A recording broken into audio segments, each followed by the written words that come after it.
Blog Talk Radio. Hello out there, everybody. It is Tuesday, May 1st, 2012. I am David Nimzowski, founder of the Financial Bin and host of Financial Bin Radio. Now, before I introduce you to our guest today, let me share a few quick notes with you. First off, don't forget to pick up your copy of Entrepreneur Intervention, Triumphs and Failures of Entrepreneurs. You can do so for just 99 cents on Kindle, Nook, iPad, and other e-readers. You can also get a paperback copy for just under $10 at Amazon and CreateSpace. Go to financialbin.com, click on the book section at the very top, next to the login button for more information. Now, secondly, we are wrapping up the editing and formatting process for Landlord Intervention. This is a book by a gentleman who has been in the real estate rental business for over 20 years. He gives you a fantastic step-by-step how-to guide for you to begin your own career as a landlord. And we plan to release this book later this year, later this month, or possibly sometime in June as well. Now, lastly, my last note here I got for you is please join the movement and sign the E2 petition. If you go to financialbin.com, it's all right there at the top. Just click on the button there. I've also done an article about it last week on financialbin.com on Friday. Basically, the E2 movement is or entrepreneurial education. It was started by Anthony Domenico, and it aims to make entrepreneurship a part of the core curriculum for all public school students in grades 4 through 12. Now, it's a really great cause. Just go to e2petition.com and sign the petition right there. Now, let me introduce you to today's guest. His name is Randall Bolten. Randall is the CEO of Lucidity, a consulting practice, and he's the author of Painting with Numbers, Presenting Financials and Other Numbers so People Will Understand You. And he joins us right now. Randall, welcome to Financial Bin Radio. Thank you for having me, David. It's no problem at all. It's a pleasure to have you. Now, Randall, the first question I have for you is, can you take us through your career coming out of Princeton and Stanford and then becoming a finance executive in Silicon Valley? Sure. First of all, I had a lot of summer jobs as a computer programmer back in the 60s and 70s, and I think that's where I got my appreciation for the challenges involved with organizing a lot of complicated information, and it always stayed with me. But I went to Princeton and got my undergraduate degree in economics, and then I did something that isn't done much anymore. I went straight to business school out of undergraduate college and came west to Palo Alto, fully intending to eventually come back east, and never did. I stayed in Silicon Valley. I spent a couple of years as a management consultant with SRI International, which is still a big consulting company, and decided that I wanted to try my hand at high tech at a time when Silicon Valley was an exciting area. I started with a couple of big companies that are kind of legendary in Silicon Valley, Tandem Computers in the late 70s and early 80s, and then Oracle Corporation in the 3 years right after they went public. And then I wanted to be a CFO and ended up going to smaller and smaller companies, a couple of them. One of them was Broadvision, did well enough to have an IPO, and we were one of the rock stars of the bubble back in the 90s of the internet evolution. Right. In the last few years, while I've continued to enjoy being a CFO, my real passion is how you present information clearly. And I gravitated toward Lucidity, the consulting business that I operate, and writing Painting with Numbers. Now, before we get into the book, Randall, could you tell us a little bit about Lucidity and your work as CEO? Sure. There are a lot of former CFOs in Silicon Valley who just don't want to have 9 to 5, 6 day a week W-2 jobs, and so they go out and become consultants, and most of them work as interim CFOs so that they take on 2 or 3 smaller clients that need a skilled CFO but don't need it full time. And that's not my focus. My focus is on short, very specific engagements in task areas that meet 2 criteria. One, they do need a senior level CFO skill, experience, and perspective. And second, they're task areas where organizing and presenting complex information is a critical element. So some examples of those kinds of areas are incentive comp plans, commission plans, MBO plans, reporting packages, management reporting packages for both smaller and larger companies, business models for entrepreneurs who are trying to raise money, and a business model is an absolutely essential part of your investor pitch, or even, in some cases, numbers-oriented marketing collateral. It's things like price lists and value propositions where the numbers are essential to helping you get a sale. So that's Lucidity in a nutshell. Gotcha. Now, can you tell us about what led you to write Painting with Numbers? Obviously, you have this extensive background. What was it that compelled you to write this book? Being a finance manager and then a CFO, I saw so many examples where little changes made a huge difference in how well your audience understood the information you were presenting. Right. And it was never an issue about the math. It was one of those. There were all these situations where instead of spending time having your audience understand and discuss the underlying content of a report with the presenters, 3/4 of the time was spent just explaining to the audience how to read the report. And it's a terrible waste of time. It leads to confusions and misunderstandings and frustration and also a lack of respect for a presenter who can't be understood coherently. Now, can you tell us a little bit about the book? Maybe who's your target audience and what is your main goal with it? Well, I have lots of target audiences. Anybody who presents numbers is a potential reader of Painting with Numbers. And that includes accountants, financial analysts, but it can include marketing analysts, people who work in the public policy arena, litigators who are trying to help to get juries to understand how the numbers work in a particularly complex civil case, investor relations professionals who are presenting corporate information to an audience. I really have three main goals. The first one is that I want to present the rules. My central premise is that presenting numbers effectively is a communication skill. It has rules and best practices very similar to the grammar, spelling, vocabulary, sentence structure, all of those skills that you spent years learning in an effort to become an effective writer and speaker. The second thing is, if you're going to explain the rules, and you're the first guy to explain the rules, and I think I am, then you need to explain to people why the rules are the rules, why you write justify numbers, why it's important to make sure that your audience can actually read the information, and how you make it easier for them. And the third point, and this is linking presenting numbers to every other communication skill, is to talk about how the way you communicate affects your relationship with your audience. Let me give you a simple example. When you see somebody whose writing clearly demonstrates that he doesn't know when an apostrophe goes in the word "it's," the audience forms a conclusion about his literacy, even if though it's a mistake that doesn't change the meaning of the sentence. All of a sudden, you've got the scarlet eye on your forehead as an illiterate, and you need to be careful about that. Right. And presenting numbers is no different from any other communication skill in that respect. Well, I was an accounting major in college, but I minored in English, so I know that kind of stuff always bothered me. Believe me. Well, but the point is, those things, they're both about communications, and every career advisor will tell you that how effectively you communicate is central to your image as a professional, and that's whether Absolutely. And my point is that's whether you're presenting words or numbers. Now, Randall, I guess I just thought of this. I mean, was there any plan maybe to get this in? Maybe an accounting class in college or a finance class, because I think, obviously, if you're a professional, this is a perfect book for you.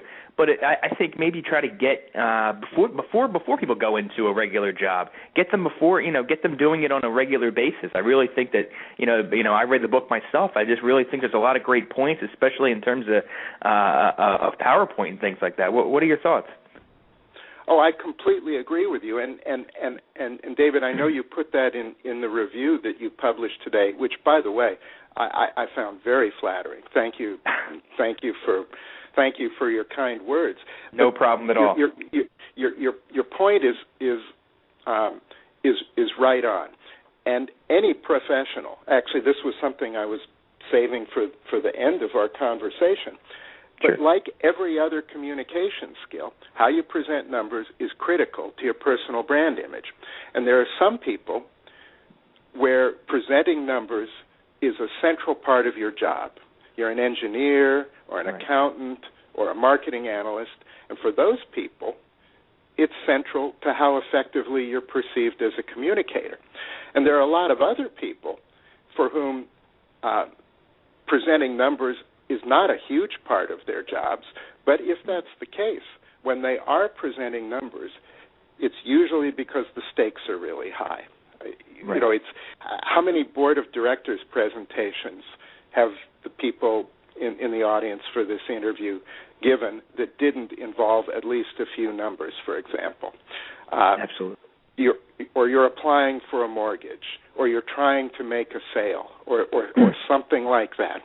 And so whether you do it a lot or whether you only do it occasionally, either way, your ability to communicate numbers is very important to you, both personally and professionally. Now, Randall, in all your years of experience, you've seen a lot. I'm sure you've seen a lot of presentations, and you've dealt with countless numbers and countless reports. And what are the top maybe 2 or 3 mistakes that people giving presentations involving numbers make? And how can the book help? Well, first of all, when you say giving presentations, that may be you're standing up and giving a PowerPoint presentation, but it may be you're just emailing a spreadsheet to 50 people. So I want to make Absolutely. that clear to everyone that it's a lot like writing or speaking, that there are all kinds of forums. So I'd say the main errors fall into 2 categories. The first one is just ignoring the simple little rules, things like not write justifying numbers, or not putting a title or a timestamp on your report so that your audience has no idea when the report was generated if they're looking at the hard copy, or making the print too small for normal people to read it, or not using white space effectively to help the readers organize the information you're presenting to them visually. And all of these are little tiny mistakes, but like the little tiny mistakes we make when we're speaking or writing, like spelling errors and little grammatical errors and that kind of thing, they add up. And not only are they a little bit of an irritant to your audience and it slows down their reading flow, but it can affect how the audience perceives you as a person and as a professional. So the first category of mistakes, and I gave you some examples, was just not following the rules of how you put words on the page. The second big category of errors is not considering your audience. And think about things like this. How much time does your audience have to read your information? Do they have 3 minutes? Do they have 30 minutes? Another is the level of technical skill and their tolerance for jargon. There are some audiences where you should use jargon and you can put it in your arcane terminology in your reports, and there are some audience, and it's where it's essential to do that, and some where you should absolutely avoid it, or you'll be perceived as talking down to your audience. And the third thing is you have to assess your audience's level of interest and exactly what is it that they need to know. Do they need to know how you're doing against budget? Do they need to understand what the trend in expenses is? These are things that affect how you organize the information to lead your audience to the kind of conclusions that they need to form to do their jobs more effectively.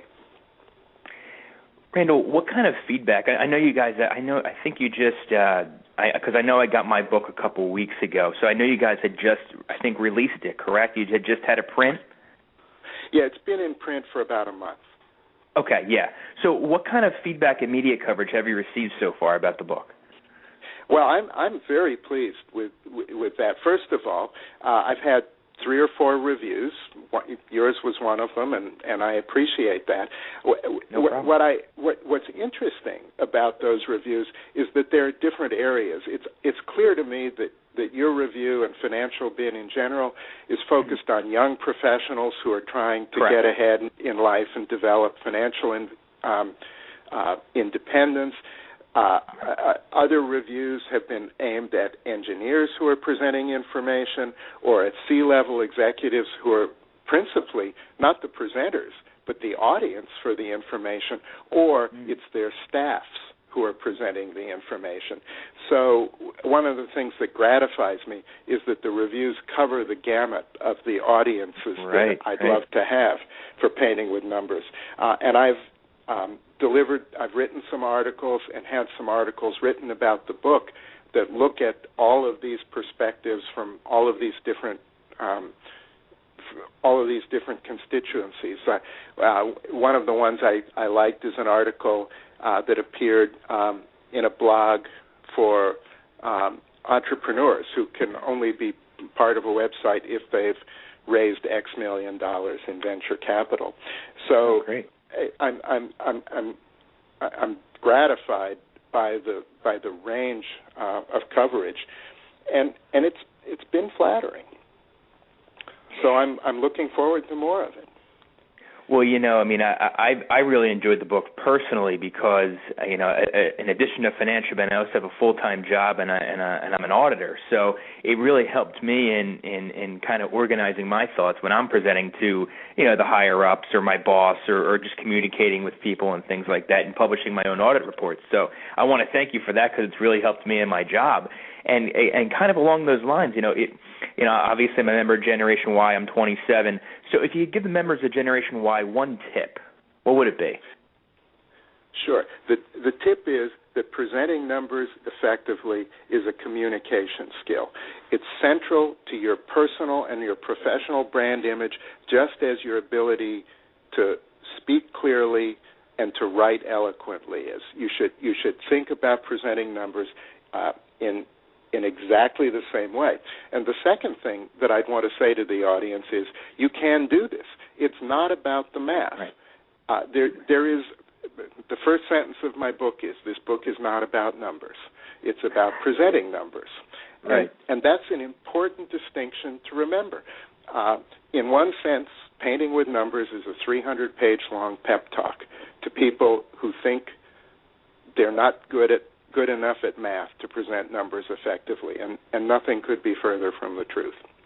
I do want to say that you asked about the reviews and the articles, and they are all on my website. I provide links to them, and the website is paintingwithnumbers.com. That's painting-with-numbers.com. And people can buy the book off your site as well? I provide links. The books can be purchased in brick-and-mortar stores, at Amazon, from the publisher, from Barnes & Noble. So all of those links are available on my site, and I appreciate everyone's interest. Now, are there any plans to offer it in e-book format? It is in e-book format. It is that's too. Available. Okay, just making sure. Okay. Yes, you certainly can. All right, Randall, I really appreciate your time. This has been a fantastic interview. Honestly, and I'm not just kidding when I say this has been one of the best. So I really appreciate you coming on the program. Well, thank you for having me. I appreciate your interest. Not a problem at all. And best of luck with the book. I'll check back with you in a couple months and see how things are going. I'd like that very much. All right. Thanks so much, Randall. You have a good night. You too. All right. Take care. Okay, everybody. That was Randall Bolten, author of Painting with Numbers. Now, make sure to check him out Now, the website isn't just paintingwithnumbers.com. It's painting-with-numbers.com. So make sure to get that right and include those 2 dashes in there. And I want to thank you for joining us. And make sure to check out financialbin.com for the latest on personal finance and entrepreneurial advice for Generation Y. And don't forget to pick up your copy of both Entrepreneur Intervention and Painting with Numbers. Till next time, thank you for joining us. I am David Domzowski signing off. Take care.